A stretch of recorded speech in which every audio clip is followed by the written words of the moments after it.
மகாராஜாதிராஜ ராஜகம்பீர சோழ வளநாட்டின் காவிரியின் தென்பால் அமைந்திருக்கக்கூடிய பாடல் பெற்ற திருத்தலங்களில் ஒன்றும் அம்பாள் மயில்வடியில் பூஜை செய்த தலமும் அரை நூற்றாண்டு கடந்து அபயா எனும் பெண்யாளை கொண்டு செய்யும் தலமும் காசிக்கு நிகரான 6 தலங்களுள் ஒன்றும் இந்திரன் பிரமன் யாழன் அகத்தியர் சப்த மாதர்களும் வழிபட்ட தலமும் திருஞான சம்பந்தர் திருநாவுக்கரசரால் தேவார பாடல் பெற்ற சிறப்பை உடைய தலம்.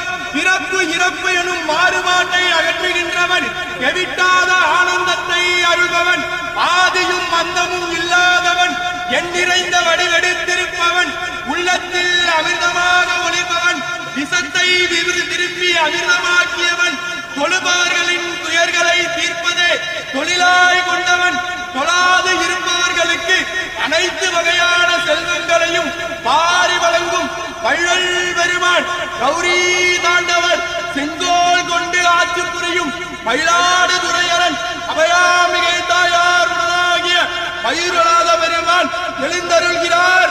வருகிறார் வருகிறார் வருகிறார்.